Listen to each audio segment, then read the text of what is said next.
जीवन ऐसे ही मंगलमय है, खुशमय हो।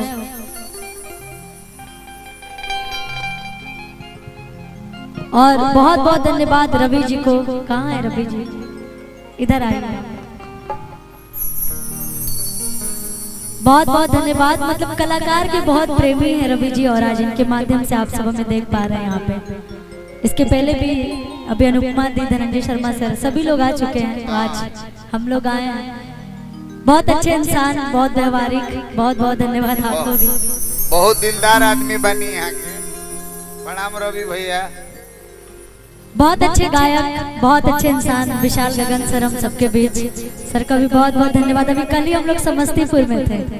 जब होता है तो कंटिन्यू होता है, नहीं तो कब होता है पता ही नहीं चलता है। और बड़े भैया रोहित भैया को बहुत बहुत धन्यवाद, प्रणाम। दरभंगा रहने जा। अच्छा, दरभंगा।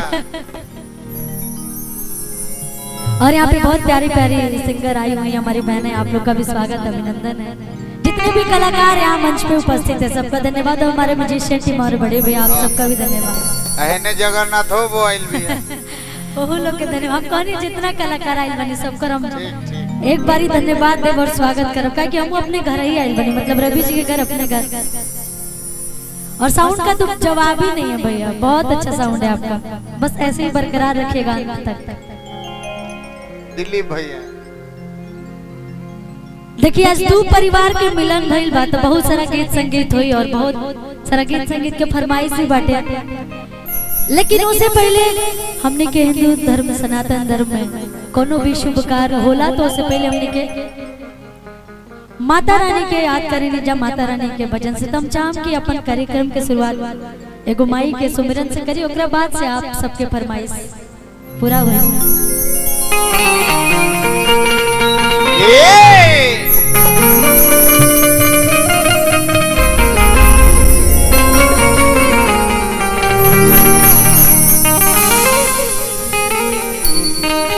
जब एगो भक्त माई के दरबार में जाली तो उ माई से अपन भक्ति भाव में कैसे कहे तड़ी एगो गुहार लगाओ तड़ी, बड़ी प्यार से कहा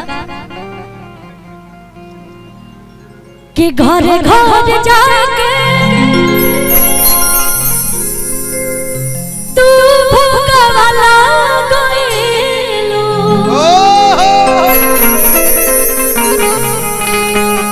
आहा हरो नसीब नहीं चरणक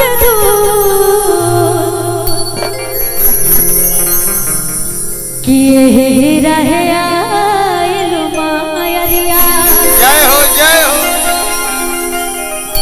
किए रहे आइलु मायरिया कि हमर दुआरिया गइलु भूल, किए रहे प्रेम से बोले सच्चे दरबार की जय, मैया शेरा वाली की जय। आप मत बोलिएगा, मैं चाहती हूँ कि जितने भी लोग यहाँ पे बैठे उपस्थित हैं आप सबकी आवाजें नहीं आ रही है। मतलब जयकारा में भी इतनी कंजूसी हो रही है यहाँ पे, बताइए। कम से कम जयकारा जोर से लगाना चाहिए। जितने लोग नहीं आए हैं वो लोग भी आ जाएं जल्दी से। एक बार सभी लोग मेरे साथ बोलेंगे, प्रेम से बोले सच्चे दरबार की। क्या बात कि घर घर जाके तू भूखवाला गइलू, आहा हरो नसीब नहीं चरणक धूल, किए रहे आइलु मायरिया, किए रहे